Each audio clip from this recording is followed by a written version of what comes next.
Welcome to the Microcast, the short-form podcast from Microcosm Coaching, where we break down the science, strategy, and psychology behind smarter endurance training. Each week, we tackle a key concept in running, training, or recovery, and we give you practical tools you can apply right away, whether you're building back, leveling up, or chasing down a big goal.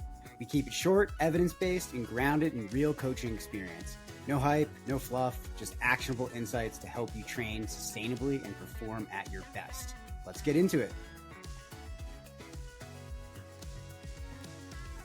Over the next few weeks, we're going to introduce you to a few other Microcosm coaches on our podcast, so you can hear a little bit from them on who they are and what they're about. My name is Coach Schuyler, and I coach road runners who want to get faster at the mile, 5K, 10K, half marathon, all the way up to the marathon. I'm looking for athletes who want to compete, whether that's a Boston qualifier or just compete in local races as a master athlete. I can take athletes who have big goals and make them manageable, and it makes training not overwhelming and also fun. I kind of look at it as like a treasure hunt. Here's your X, that's the goal. It's usually not a straight line. We have to move around things, but it makes training fun. I love coaching athletes who are like-minded in the sense that they know that this is the long game. It's not a 6-week, 6-month build. It's something that we can progress for years, even decades. I've had athletes with me for 4 or 5 years. They're not with me because they know they need to do a tempo this day or a fartlek. They're with me because they want someone that's a companion and someone with them on the journey. I love athletes that share their journey just like I do on, Strava or Instagram or with their community. So it's a journey that actually makes my running better because they inspire me as hopefully I do inspire them. The problem I solve better than anyone else is helping athletes take a big goal and really break it down. Big goals can feel overwhelming, but my job and what I hope to do with my athletes is make clear, achievable steps. I take a macro approach to training and build a roadmap for athletes. That means looking at where they're at right now and understanding the stress they have in their lives and identifying key benchmarks, what we need to hit along the way. What's great about running is times don't lie. There's certain points in your fitness you need to hit, and it unlocks new training and new workouts. And we come up with that game plan together. It's not just my ideas. And I take small bites out of an elephant. I love that philosophy because I think it really talks about what running and training is. Instead of the process feeling overwhelmed, we can focus on one step at a time. The key to training is having fun, being healthy, and being consistent. And that's my goals with my athletes. My hottest take is that I think most runners have the wrong goal. I don't mean that in a negative way, but I think a lot of runners focus on external goals. Those goals can be motivating, like qualifying for Boston is awesome, but it also can be fleeting. It burns fast. If something doesn't go perfect, you tend to quit or, try something else, and you lose motivation. The real shift happens when athletes start focusing on process-oriented goals. Things like showing up consistency, executing workouts well, recovering properly, trusting the long game. When athletes learn the value of process, the results tend to follow. A coach can help athletes make that mind shift, can change just more than performance. It improves fitness, builds resilience, helps athletes stay in the sport for the long run. My favorite athletes have a couple things in common, but the big thing is they truly love the journey. Most of them have acquired the running knowledge that they needed to succeed, but they really love the day-to-day, the consistency of what training brings. Most of them have day jobs. Most of them have things that they're doing from 8 to 5, and it's the flexibility of fitting this run in here, or the structure that keeps them honest to themselves and holds them accountable. They really decide, hey, I'm going to make running my thing, and whatever external life brings, I still have my running. They can't take that away from me, whether it's stressful time in their life or it's the best time in their life. They truly love the sport of running. I help road runners achieve their goals by making their goals manageable and fun. If you want to get to know anyone else on our staff, reach out. We have roster spots available. microcosmcoaching@gmail.com.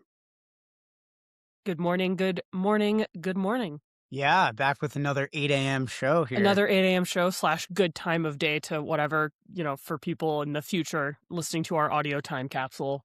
I hope that you're enjoying whatever time of day or night it is.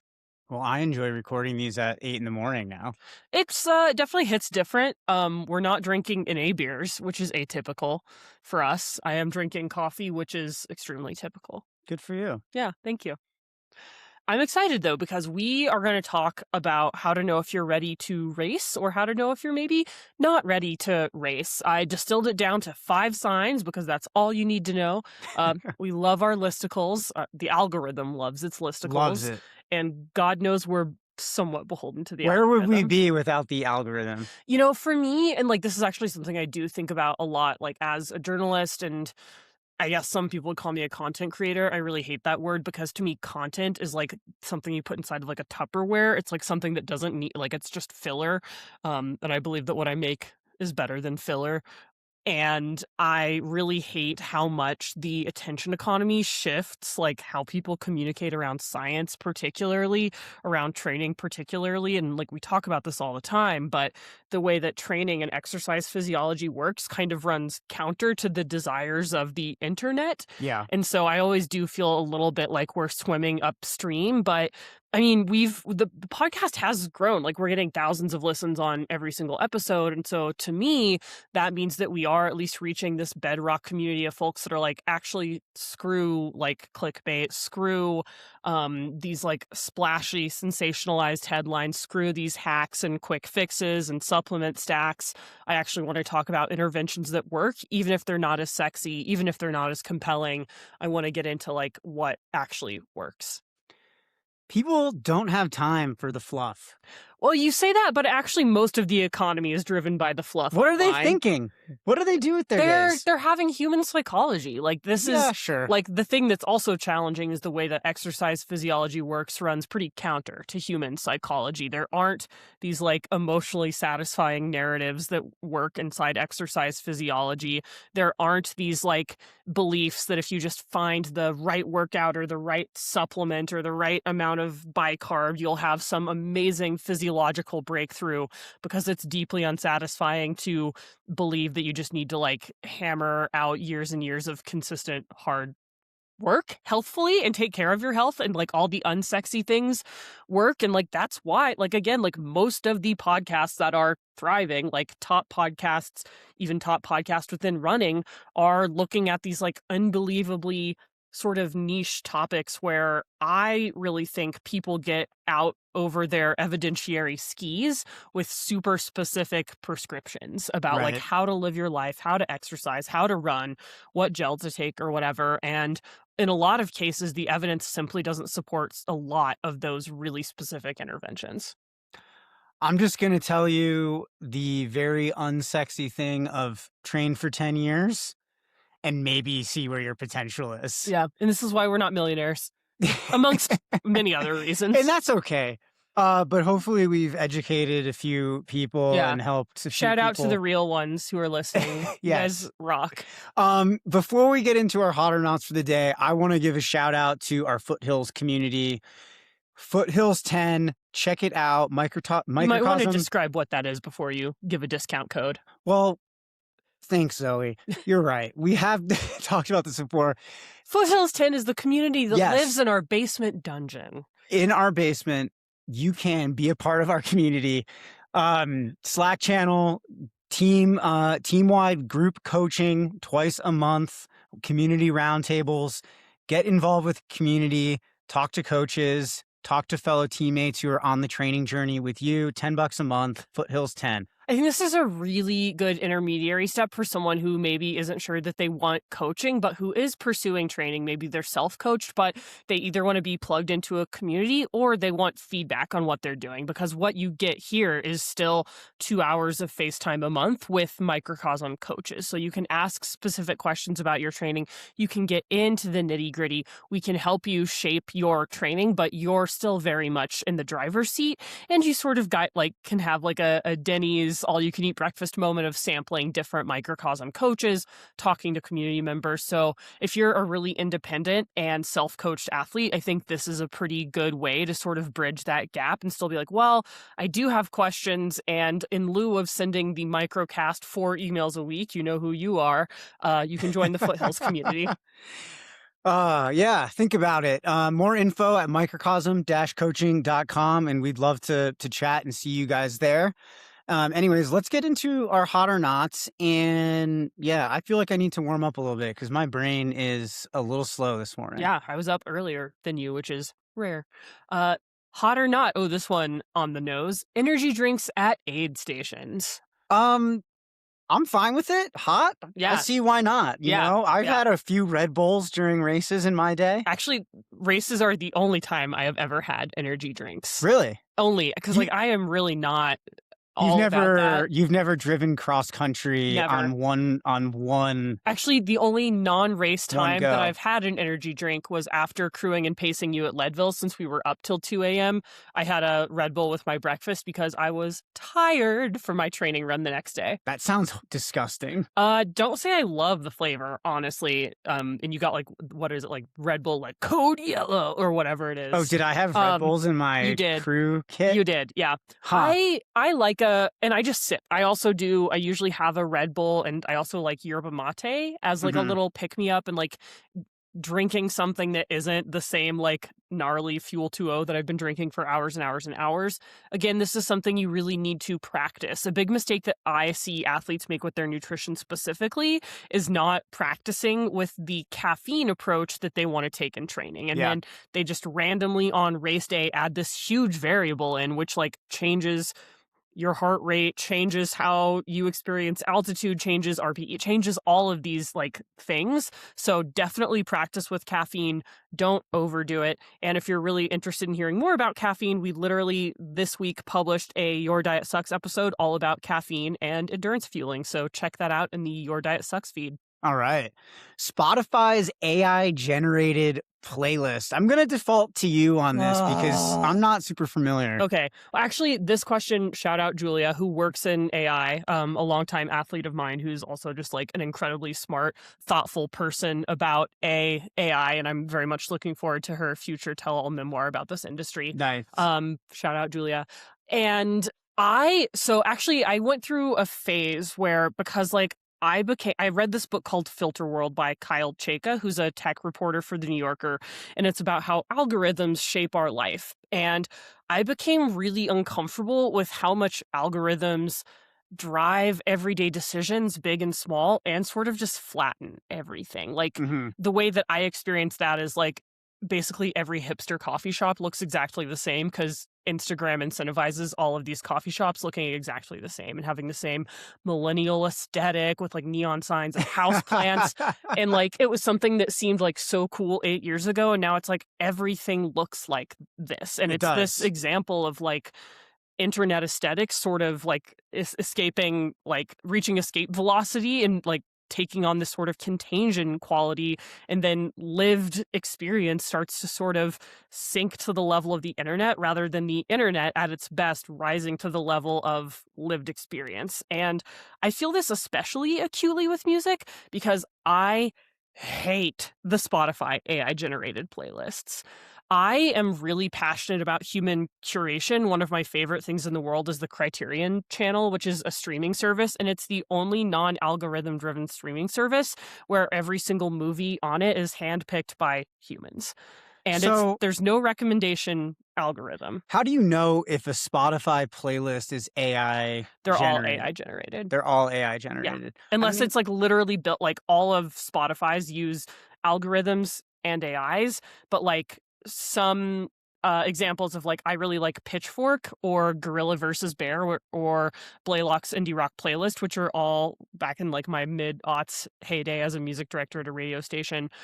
Those were all music blogs, and so those are specific playlists and feeds on Spotify that are human curated, but any like mix that Spotify makes is an algorithm. And I think radio is always an algorithm as AI. And I think that it sort of shows the worst of AI because it'll take a song. Like I really love The War on Drugs, and like Red Eyes is one of my favorite songs. Sure. So it'll say like Red Eyes, what does Zoe like about this?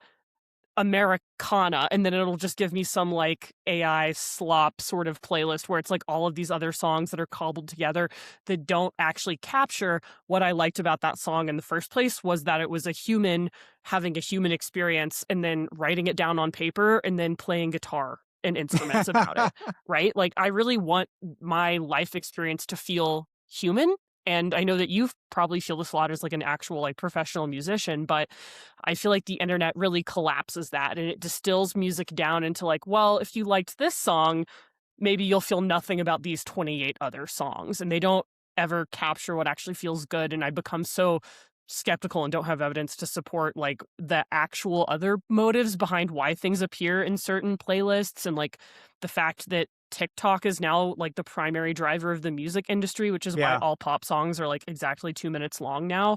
And that's not my vibe either, even though I am a poptimist. And so I mean, clearly I have really strong feelings about this totally non-running related thing.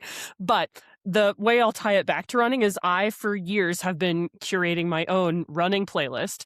It's called Running 3.0, and it is now almost 16 hours long. It's shockingly long. Yes. It takes up like most of my phone's memory. It's like 100 miles worth of music. It does not last me for an entire one. Like, you're getting close. Any race, I've never listened all the way through it. Really? Yeah. Well, it's because you listen to podcasts and things. Sometimes I'll listen to podcasts. Once I was running a 100K in Crested Butte and just like absolutely cruxing, and I listened to a David Foster Wallace audio book about when he was following John McCain and like the election trail. And I was like, what is my life? I don't know if that's proven to be good for performance. No, absolutely not. Would not recommend. Too much brain power. Too much brain power. The last Chianti, I did end up listening to the K-pop Demon Hunter soundtrack several times through consecutively. Wow. Yeah. Love that movie. Okay. So the consensus is... No on AI. No on AI. Yes on K-pop Demon Hunters. Got it. All right. Multi-day races or multi-day FKT efforts. Let's get back into something endurance related here. Hot or not? I'm going to let you go first so that I don't speak for 15 minutes straight. Thank you for the dissertation on why we should. I feel really passionate AI. about it. Check out the book Filter World. Support the work of Julia. I think they're fine. I would go with hot if this is what you like. Yeah. Hell yeah, would love to support you in that journey. What are multi-day races? I think about some of the stage races that we see. Cocodona, Arizona Monster. Sure, like 250s could also be considered multi-day races. I mean, you are running for multi-days. They are. It's one distinct race as opposed to like today's a 50-miler, tomorrow's a 25-miler, and then Sunday's a 15-miler. Like we have races like that. Multi-day FKTs. I mean, I'm thinking like Colorado Trail. Long trail, these really long efforts. Yeah, if that's your cup of tea, go for it. I say why not? I don't feel like I need to add anything else to that. I feel the same. It's sort of like a good for you, not for me thing. I would actually like to do a stage race at some point. I kind of want to do Transalpine. Yeah, we almost did that. Hit us up. They offered us a free entry, and we very foolishly turned it down because I wanted to do other things with my life, and that was the wrong call. So if you want to take us back, Europe, we're here for you. I think I've updated my beliefs on some of these like 200 and 300 day races slightly. So 300-day races, 300-mile races, whatever. Please don't race for three. Although if you're doing like the Sri Chamoy, like people the 3,000-mile race around that single block in New York City, a marathon a day for 1 year. Exactly. Good for you, not for me. I think something that I found really interesting about these like 200, 300 plus mile races is that we're actually like looking at some of the data at Ultra Sign Up, where I work and host another podcast called The Trailhead that you should check out if you like the Zoe component of this podcast and want to hear me interview artists and evolutionary biologists. But a lot of actually first time runners gravitate towards those 200, 300-mile races because it's really, to them, it's like an adventure. It's a facilitated adventure. And they know they can walk a good bit. They know they can sleep along the way. And I actually think that's a pretty cool approach. And I think it makes these really big ambitions feel approachable to a whole new demographic. And like, I think that, knowing that you'll have like aid stations and like safety and all of these resources on course helps people tackle these big ambitions. And I think it's kind of like counterintuitive to see a bunch of people like their first trail race will be the Arizona Monster or Cocodona or whatever. That is surprising to hear. But if that's your entry point, like awesome, like Godspeed. I think that's really cool. And it's the fastest growing segment of the race market. There's more 200s every year. And I think, again, it's because people realize like, oh, it's like less of a race than a facilitated experience. And if that is like what inspires people to lace up their shoes and get out the door, then like, heck yeah, love it. All right. Last but not least, I don't know how this got on the list, but thank you to the community. Foothills Our community members. is true. Like, here is the breadth and depth of our community is such that people want complex takes on AI and art and Prancercise. I love this. I had to look this up. So, as someone who is new to the Prancercise universe, what are your initial thoughts and gut reactions? I'm not sure exactly how this fits into the running and endurance space, but sure. If that's you, good Love for it. you. Yes. That's super hot. For me, yeah, maybe not my preferred way I to would get down the trail. Kill to see you Prancercise. Just Oh my God. Okay, like and subscribe. If we get over 200 likes on this YouTube video, I will force TJ to Prancercise. And what? You'll take a video? Absolutely. Yeah. This is blackmail. I'm generating compromise. We're not going to get 200 likes on this. You never know. If you want to see this guy Prancercise, like and subscribe. I think this is fun. I love it. I used to love watching these videos in college. Like, I would find them on like one of my old favorite Reddit channels was like r/not Tim and Eric, and it was things that like felt like Adult Swim adjacent online. And I feel like Prancercise and Possum Massage were some of my favorite videos back in the day. So this one spoke to me. This speaks to you. This speaks feels to me. hot. I love it. I'm all about it. Prancercise, probably great for your stabilizing muscles, great for that core, great for your proprioception, great for your ankle mobility, great for your head and your heart. I love it. see the emails coming in now. Mm-hmm. Can you please prescribe me Prancercise workouts? I will. Imagine. That would be so incredible for April Fool's training peaks added like a Prancercise. And it's just like the lady. Like... They're far too serious for that. Although we should send in a request for next year. I'm going to email Scott Johnston to get his take on Prancercise for muscular endurance. It's incredible for muscular endurance, especially if somehow you implement pushing a tire along the way. What if you Prancercise with a weight vest? With a weight vest. What if you Prancercise with bicarb? Wow. Can you imagine what the human physiology would be able to do with Prancercise and bicarb? Add a little caffeine to that mix. Caffeine, ketones, boom. That is peak human performance. Wow, I can picture it now. It's like Prancercise, but like 5x speed. Just look like the Tasmanian devil. Okay, I'm going to visualize that as we get into the more serious topics for today. So 5 signs you're ready to race, 5 signs you're not. I think this is an important topic to cover because most runners approach race readiness with one question: did I finish my training? Did I complete enough of my training to show me the evidence that it's time to go and race?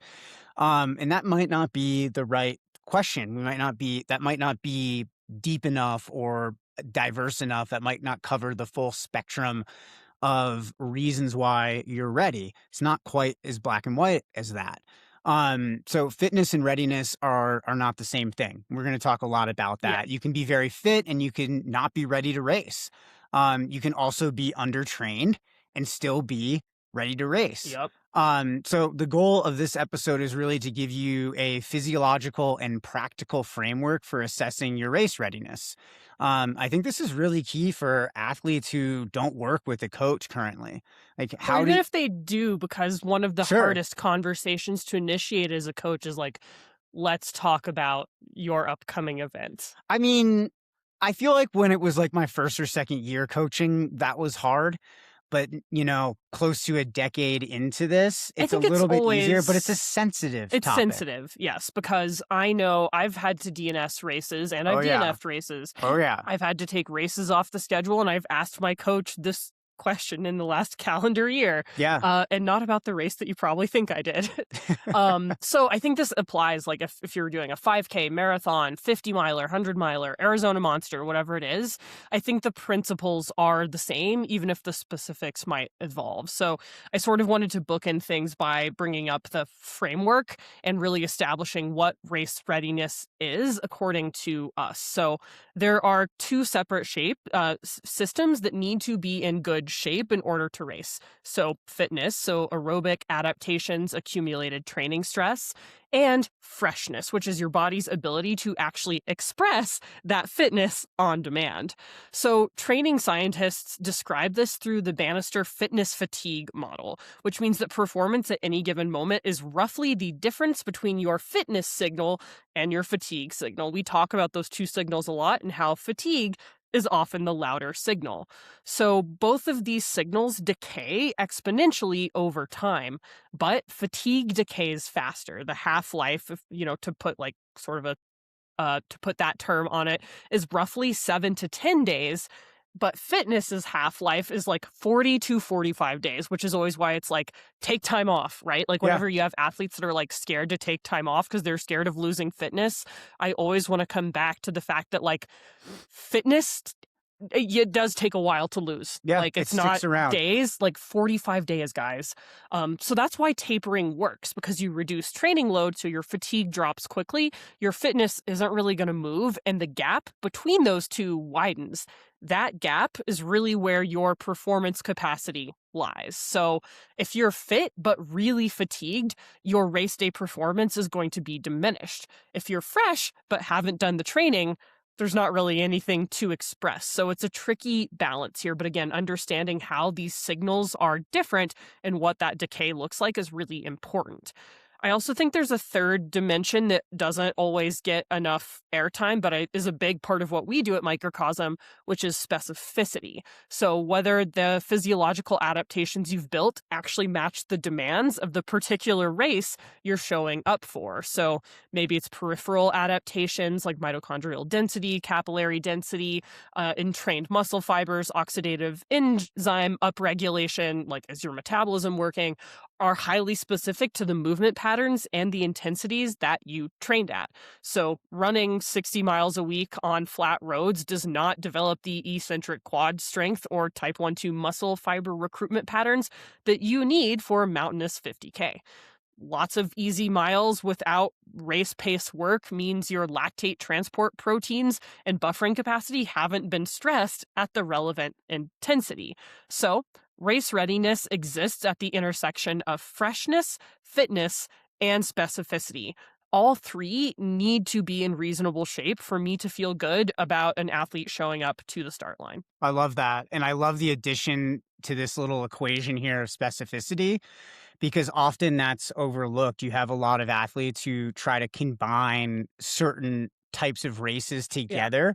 For example, like a common one that we'll see is we have a lot of athletes who are interested in both the road running area and then also the ultra running space. And typically in ultra running, you're going to have a lot more climbing, you're going to have a lot more technical terrain. There's a lot of specificity there, and they want to use a road marathon as part of their buildup to a more mountainous ultra, but the specificity is so different. Right. There. So you have to pick one that you will be less like that's the thing where I'm like, let's talk about which one matters less, and or how, like, what will feel worse in your body, like showing up and maybe feeling a little slow at your marathon, or showing up to your mountainous 100K and having your quads be absolutely devastated. Oof. I know what I would pick. Yeah, I would love running on blown quads. Ooh.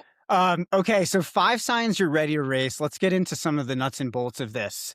Sign number 1, your easy runs feel genuinely easy. And I think this sounds pretty simple at first, but it's one of the most reliable physiological signals available to us without being in some kind of a lab.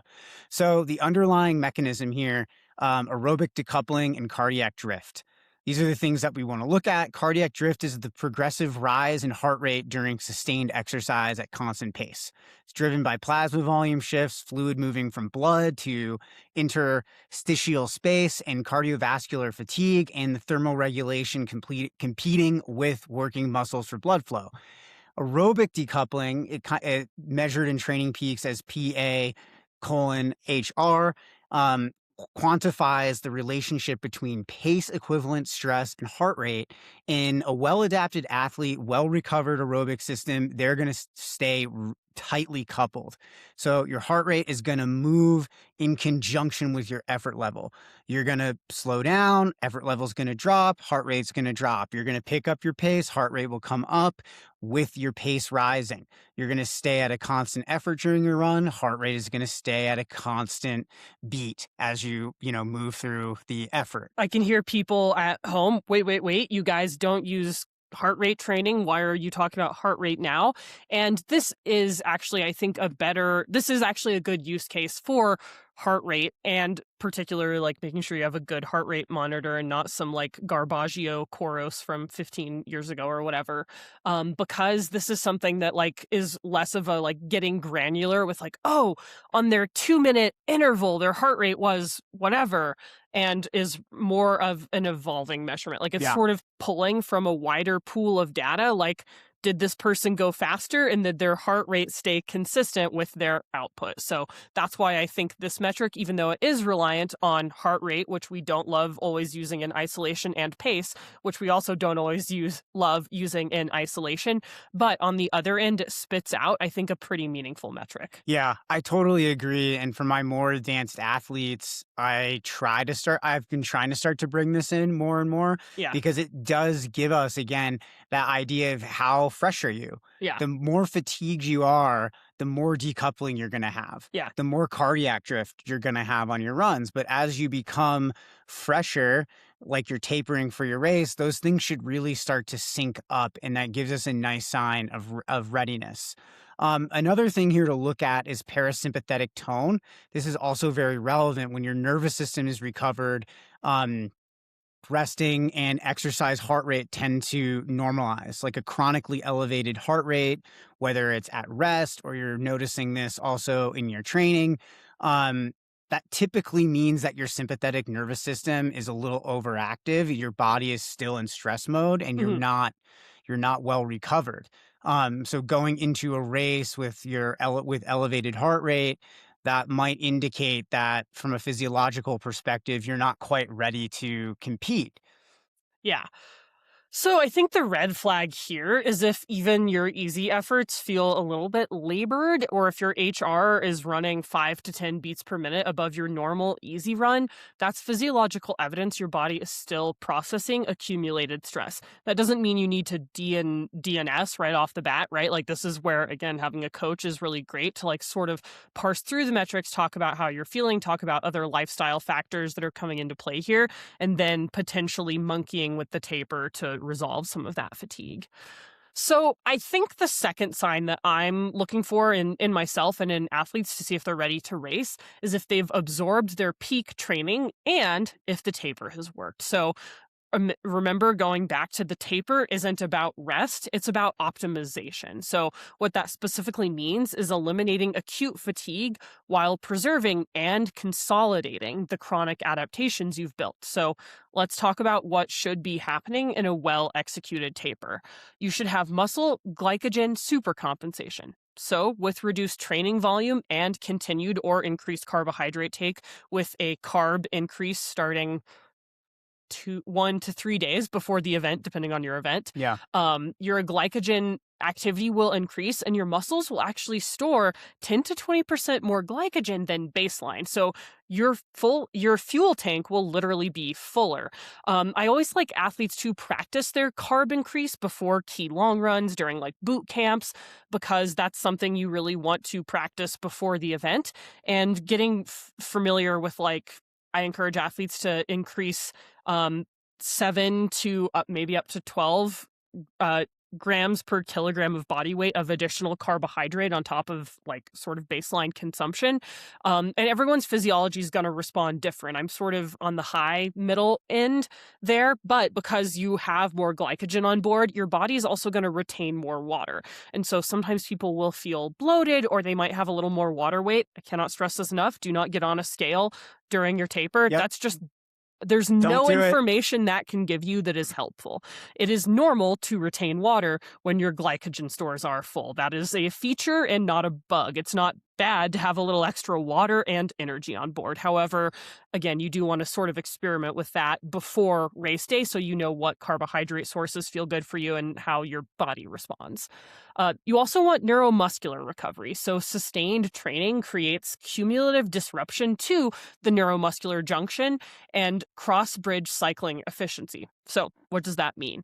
A taper actually allows motor neuron excitability to normalize and fast twitch muscle fiber recruitment to sharpen. Your muscles become a little more responsive to your brain's signals.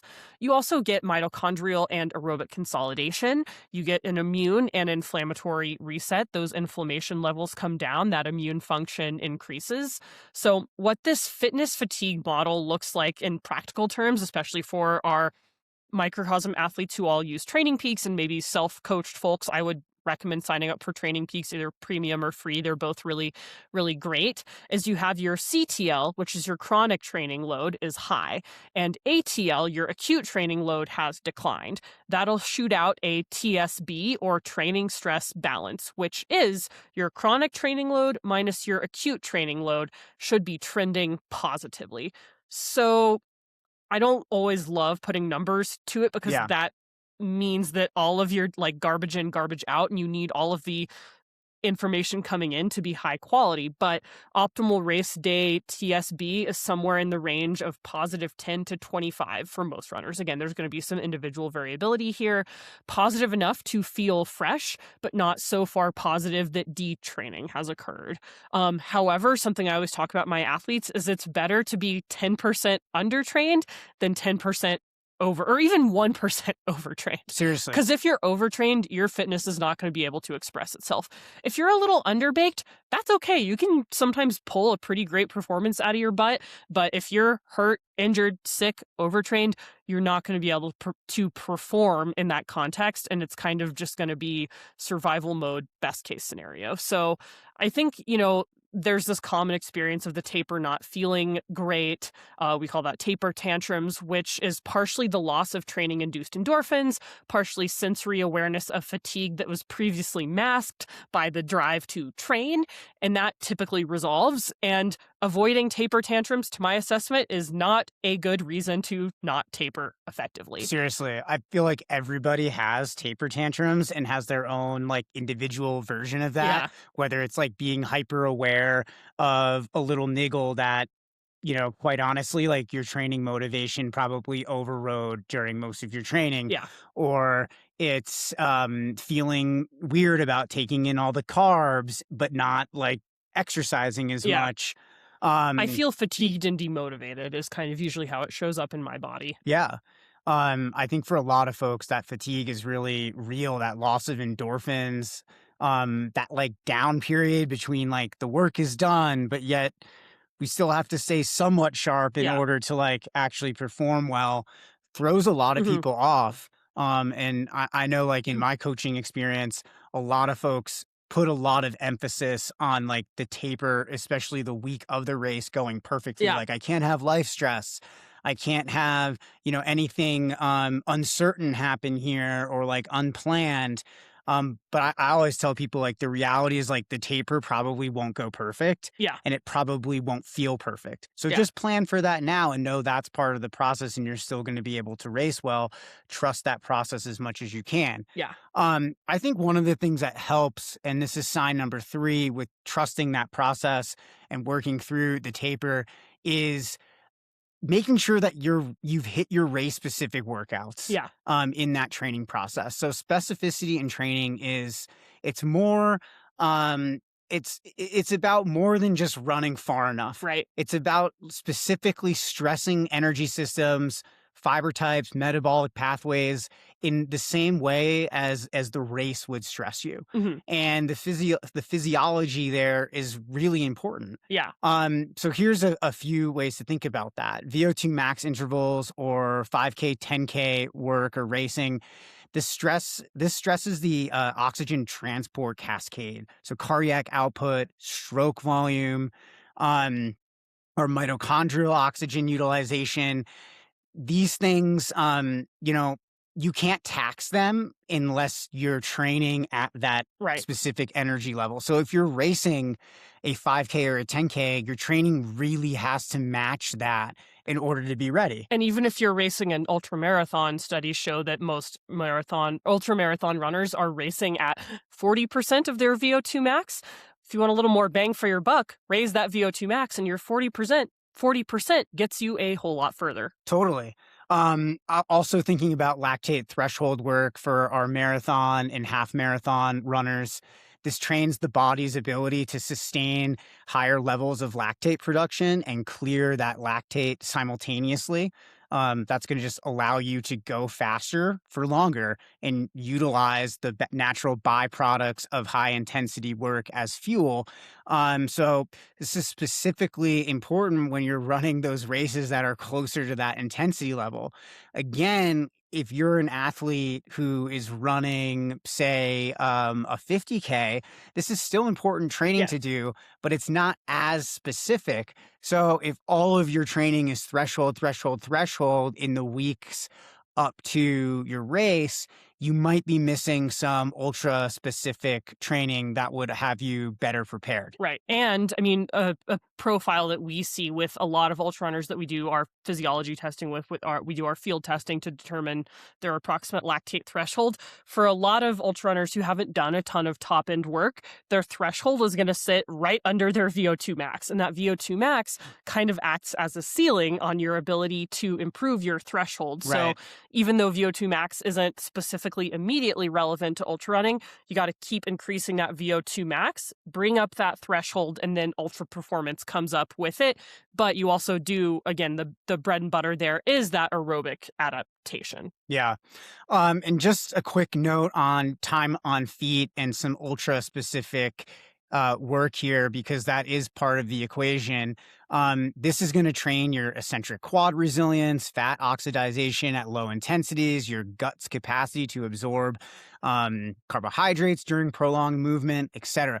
This is all really, really key for our ultra athletes. So if you're not doing a lot of easy long runs, maybe those VO2 max workouts or those threshold workouts are your primary focus, and that's kind of taking up a lot of your training time, and you're not getting those longer long runs or those back-to-back long runs, and then you're going into your ultra, we're kind of missing the specificity that you're going to need, to be out there for 4, 5, 6, 7, or even 8 hours. Yeah. So I think a big race readiness indicator is, did your race specific efforts feel controlled at the goal effort? Like when I coach road marathoners, we're obviously spending a good bit of specific time at marathon pace and practicing that in long runs, in workouts. We're doing 10K sims. So we're really dialing that down and putting that rhythm in our body. So the idea is to run at target race intensity and then also have something left, indicating that your aerobic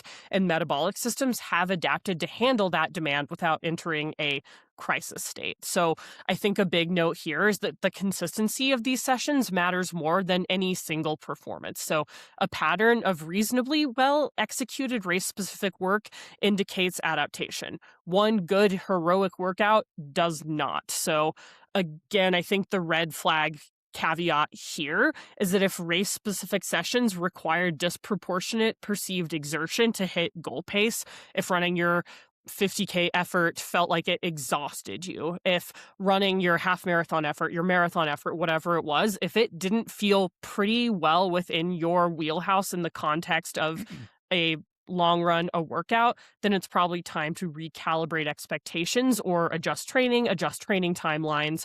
Or if you can't sustain the effort without blowing up, hitting a wall, having a ton of aerobic decoupling, that's a really important data point for you. Potentially your goal needs recalibrating or the adaptation hasn't arrived yet. I would say like early on in marathon training, if you don't hit that pace right away, that's okay. There might still be weeks to dial things in to figure out like what's going on with like shoes, nutrition, hydration, environmental factors. Like again, one run is not a meaningful data point here. I think the worst mistake that I'll probably continue to make because I'm a human and have human psychology is anytime I have an atrocious run in the build-up to a race, I'm immediately like, well, gotta pull out because this run is fundamentally who I am. So I understand that inclination, but it's never true in either direction, right? Like I never have one great long run and like imagine better email Michel Paletti and tell him I'm about to win UTMB because I just crushed my long run. Likewise, whenever I have like a shitty run where I feel terrible and it's hot, I probably shouldn't email my coach and say I'm not ready to race, which again has happened in the past year because I'm human and we're learning and we're growing. We're learning and growing. We wouldn't be talking about this if it wasn't for ourselves as much as it is for you guys. Sorry, coach. All right. Sign number 4, you've tested your race day systems. I think this is really, really key. We're talking about nutrition and fueling here, gear, biomechanics, pace, execution, all of these things. In trail and ultra running, we often with our athletes will do some kind of a race day dress rehearsal where we'll be able to put all of these things together in one specific slightly more intense or longer training session where the express purpose is to try these things. So nutrition and fueling, the gut. This is the biggest one for me. Talk about it. Well, so this is the thing I see people mess up the most. Like I would honestly, one of the things I've evolved my praxis on the most probably in the past 3 years is how soon athletes need to start practicing their race day fueling. And this is one of the biggest changes I've made in my fueling specifically. The gut is an organ that adapts. And I would honestly say 12 weeks out from an event, like even a B event, start training your race day nutrition. Like I understand that I know it's expensive and I sympathize and empathize as someone that recently dropped like $400 on Never Second. Again, join that Foothills community so that Zoe can afford her gels. Like, I get it. I don't have a nutrition sponsorship. Like, I'm also a work-a-day weekend runner really trying to make this shit work. But the place to cut corners is not on your race day fueling and on gels. So I think 12 weeks out from your event, you need to use every single long run, every run that is I would say any run over 90 minutes, but 2 hours and longer, execute exactly on your race day nutrition and hydration the way you plan to at your event. The small intestine's capacity to absorb glucose and fructose via SGLT1 and GLUT5 transporters is highly trainable and adaptable with consistent practice. That doesn't mean just once. That doesn't mean on 3 long runs. That's consistent. So the more you can do this, the better. You can increase your absorption ceiling from 40 to 50 to 60 grams of carb an hour to 90 grams, and sometimes more for athletes who are running at a higher percentage of their lactate threshold. Not everyone needs to do high carb, by the way. We've talked about this a million times. Just feel like I have to throw that caveat in there. If you have not practiced taking in carbohydrates at race required rates, you're asking your GI system to perform on race day at a level it hasn't been trained at.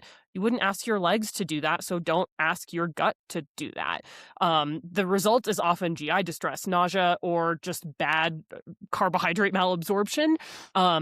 So this is especially critical at higher intensities. So for our marathoners, when you're practicing at race pace, that is an excellent opportunity to practice fueling at those intensities.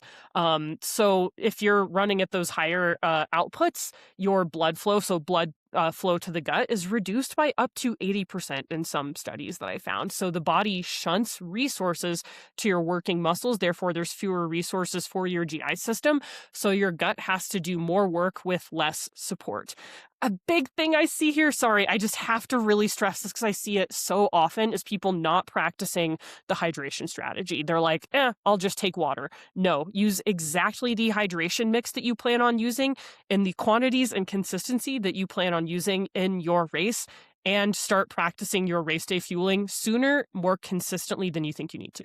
I think it's really important to continue to drill those points home for athletes, because it is something that we see a lot of folks just skip that step. Yeah. And then they get to the race and things unravel in ways that were really preventable. Yeah. But here's another area where we see these mistakes also happen is gear and biomechanical issues as a result of some of the gear stuff.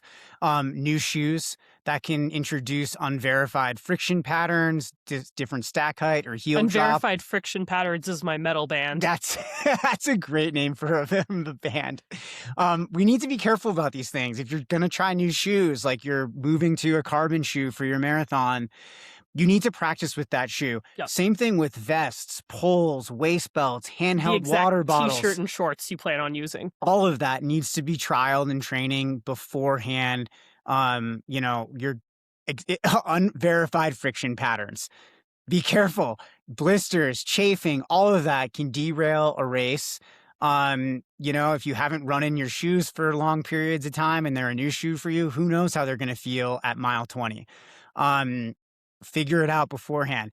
Pacing execution is also really key here, because glycogen utilization is exponentially related to our racing intensity. We talked a lot about this on fueling episodes, so you guys should go back and check those out if you haven't listened to them. But going out at 10 to 15 seconds a mile too fast in your opening miles doesn't just burn slightly more fuel, it also shifts your metabolic substrate contribution dramatically towards carbohydrate and away from fat oxidation. So this depletes your glycogen faster than you can replenish it, and it likely puts you in a state that you're unfamiliar with because you didn't train that way. So were you rehearsing a faster start? Like if you're one of those athletes who goes and races at UTMB Chianti, and you know that UTMB races go out 15 and if you know you're going to get trampled by 400 Frenchmen if you don't start at lactate threshold. I mean, you better start some of your runs like that. And I literally will train my athletes to do a tempo run for 20 or 30 minutes at the start of some of their long runs to get used to that fast start. Thankfully, I find that literally as soon as you reach the first climb, a lot of those bros blow right up and I get to zoom right to the front again. I think one of the interesting things about Chianti was that that race start was like a 3-mile downhill. Yeah. It was a pretty, you don't see that a lot. No. Starting at the top of a hill on a castle is definitely an atypical race start, but something to think about. Yeah.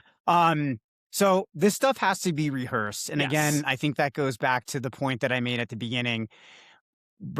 Race day dress rehearsal. Yeah. This is really, really key. Test these systems, train in a way. Practice your aid stations. Yes. All of that. It makes a difference, and it'll set you up for success at the race. Yes, and for people doing these longer trail races or anything with required gear, use the vest that you plan to race with, use the gear, carry the amount of fluid you plan to carry, pack your vest the way that you plan to pack it so you know how to pull out your shell at a pinch, you know how to get your nutrition out when you need to, you know how to fill your bottles, how to put the powders in, how to apply body glide, do all of that stuff in training. Yes. Thank you, Zoe. Right. It's so important. I mean, how many times do people forget this stuff? It's it just sucks to see someone's race be derailed by something as, as trainable as it was hard for me to get my gels out, or I had to stop to take my vest off every time I needed to grab a new gel or something like that. So practice all of this stuff, identify which shorts work. You'll never be upset that you practiced your nutrition as much as you did. There are other ways to save money. I think the big last final sign that you're ready, that I wanted to signpost here for athletes, signs that you're ready to race, is that you're emotionally ready, not just physically. And I feel like this is your wheelhouse, T. Well, I feel like this is important because we can be well trained on the physiological side. Our fitness can be great. Our fatigue can be low because we've tapered well, but are we mentally ready to handle the demands of race day? Sometimes, quite honestly, that's something I see overlooked, especially with our male athletes who have a little bit of trouble talking about like other stress in their lives and the way that they're feeling. So really opening up about this, I think, can be critical. Men will literally run an ultra before doing therapy. Unfortunately, I do tend to see that trend. I'm really here to advocate for reversing that trend. We love it. So hopefully, we both have certifications in performance sports psychology. Yeah. And this is stuff we always want to talk with our athletes of all genders about because it is important.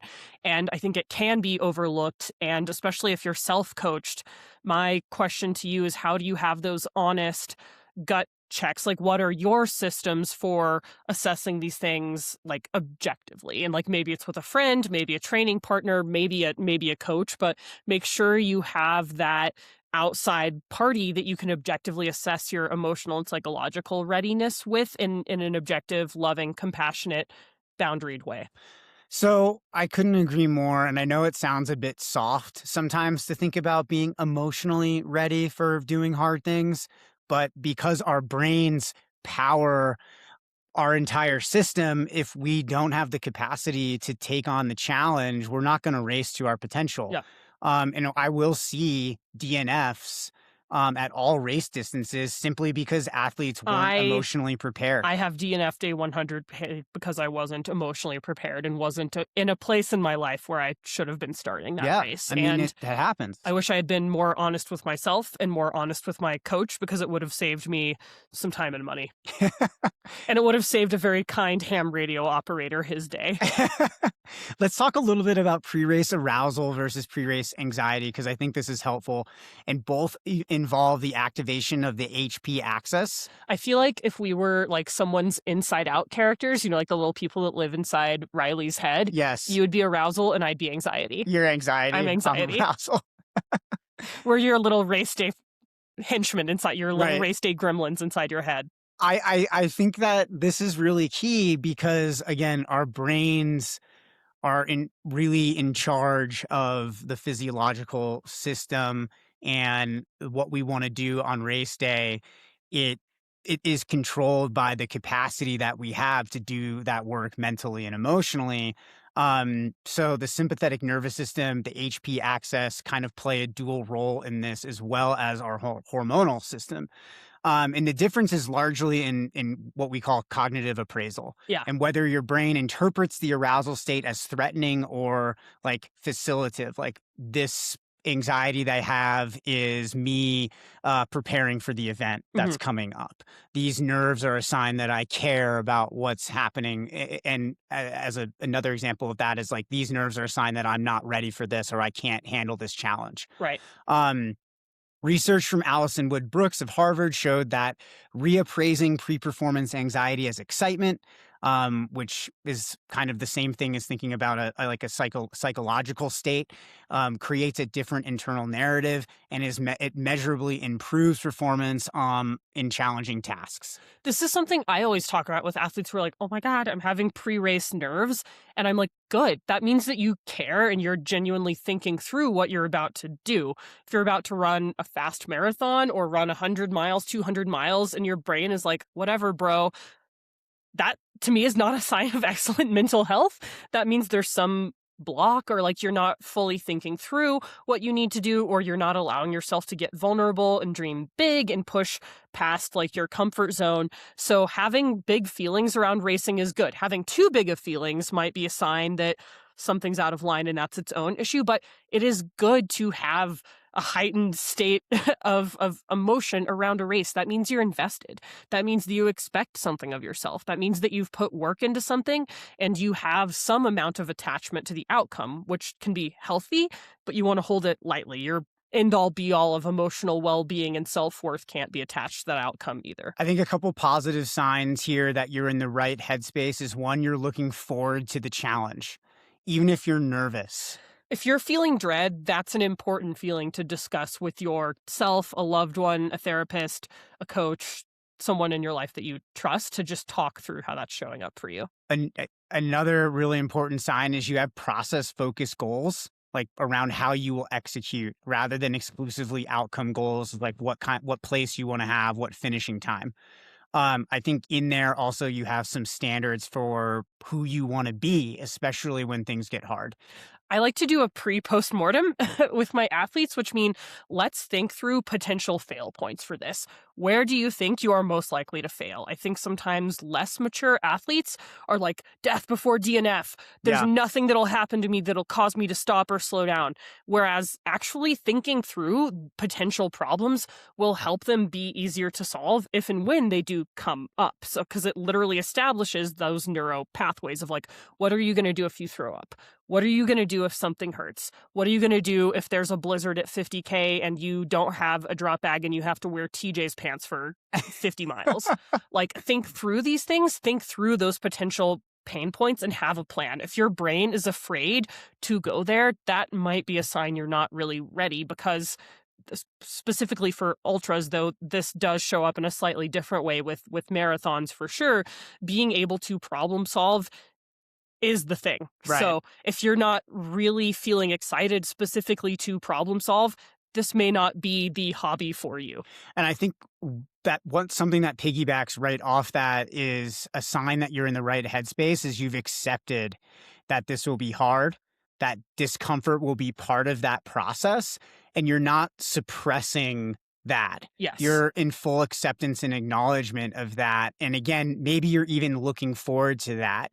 I think that's a slightly even stronger psychological state to be in, is that you're there for the discomfort. You know, you can't achieve or do what you want to do without that being part of the process. Because this is so integral. And if you're not mentally and emotionally ready for that discomfort, I think you should really think about your race day readiness. Yeah. So now we're going to talk just really quickly about 5 signs that you're not ready to race. We're just going to go through these a little bit more quickly. But sign number 1, you're not ready, is you're still climbing out of a fatigue hole. Accumulated fatigue isn't just subjective tiredness. It's a measurable physiological state with specific hormone and cellular signatures. So if your easy runs feel harder than they should, your resting heart rate is elevated, your HRV is trending down over multiple days, you're sleeping more but not feeling refreshed or not sleeping well, your mood is flat, your appetite is dysregulated, that's not a mental toughness thing. That's your neuroendocrine system communicating something that you should listen to. So racing in that state typically produces poor performances and can extend the recovery hole afterward. So those are signs worth paying attention to. Sign number 2, you haven't done the race specific work. So general aerobic fitness is great, but have you actually prepared for the specifics of your event? And have you made sure that the gap between your fitness and the specifics for the event has been bridged?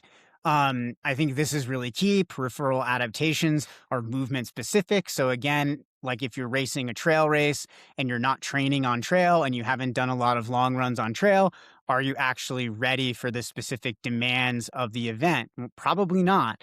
Connective tissue adaptation is the slowest link.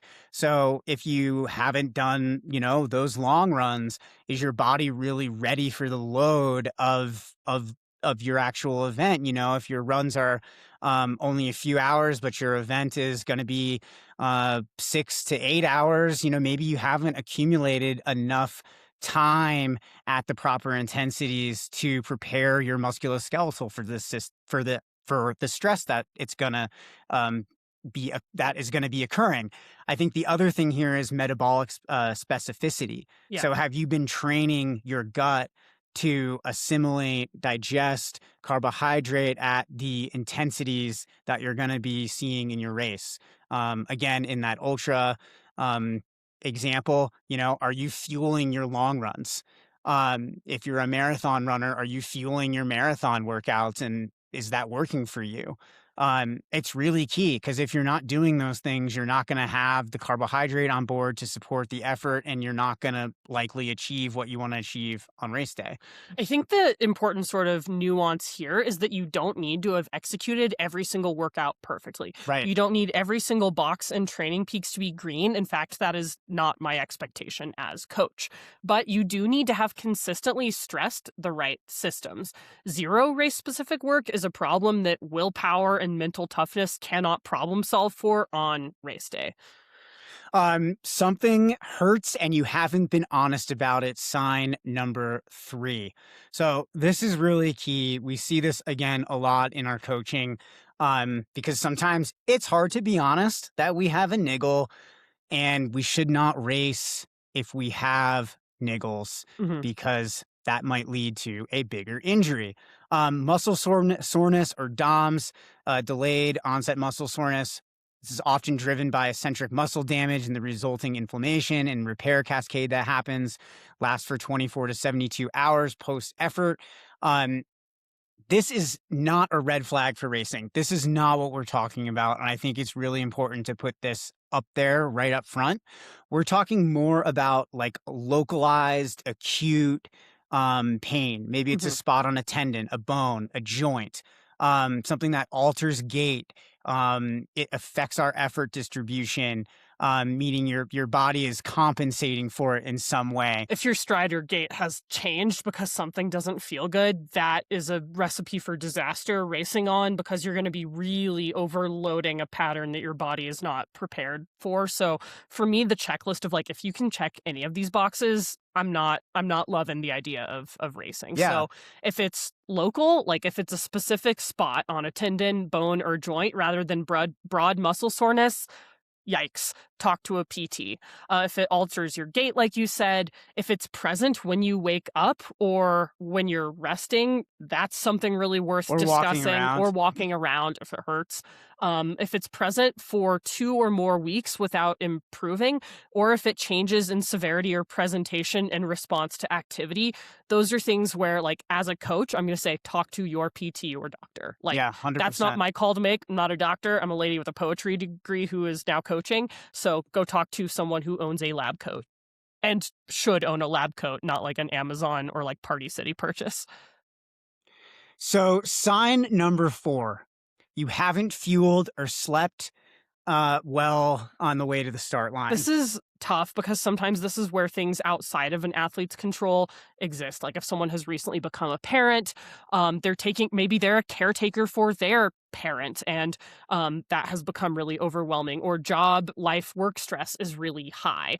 If you're not sleeping well in the 6 to 8 weeks going into an event, that's something that I think really merits a serious conversation with your coach. Not like a couple nights of sleep or crappy here and there. That's pretty normal. And it's normal during a taper to have some off nights of sleep, because I never sleep well the night before my race. So that is something really, like, if your sleep is chronically disrupted and it's at all showing up in your training, have that conversation with your coach.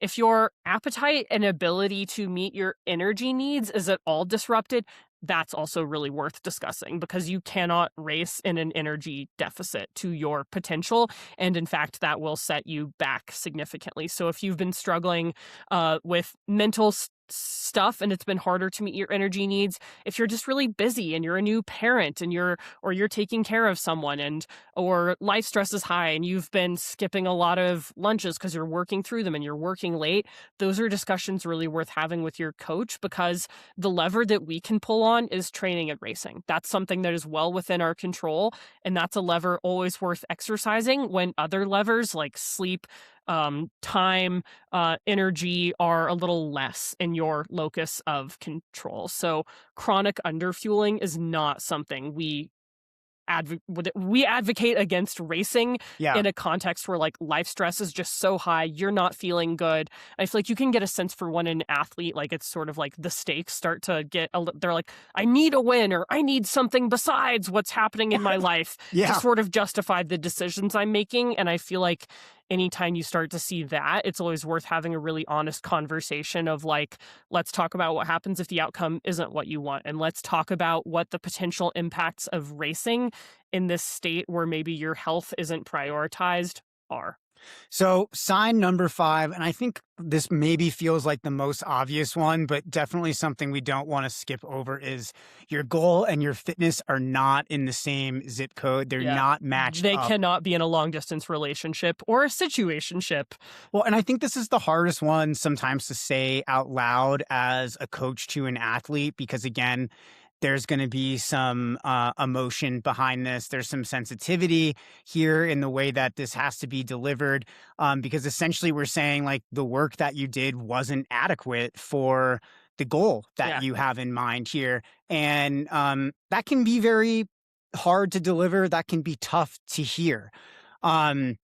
So we can think about this in a couple terms. I think one is like our lactate threshold ceiling. Like, for example, your lactate threshold is, this physiological upper bound for sustainable racing effort across distances like half marathon or marathon isn't where we want it to be to hit your marathon goal. Yeah.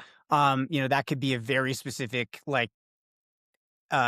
example for a marathon athlete. I think for like an ultra running athlete, it could be like, your cumulative volume over the last 8 to 12 weeks isn't where we need it to be for you to healthfully run for 12 hours. Yeah. So again, I think adjusting a goal before a race is not failure. Having a discussion with your coach to calibrate expectations is good and honestly should be a part of the process.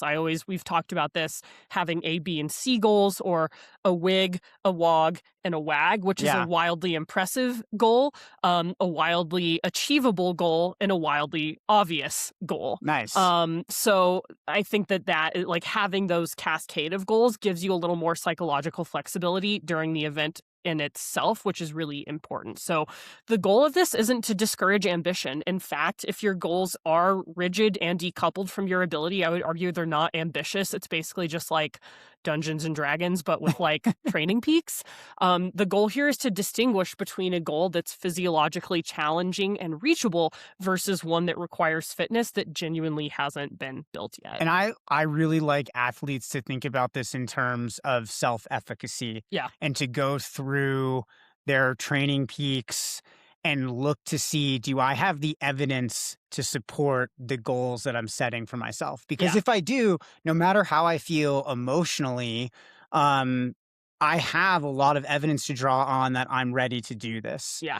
But if I look through that evidence and I'm like, it's not quite there. I've missed a lot of days. My sleep hasn't been good. I haven't been fueling well because of X, Y, and Z.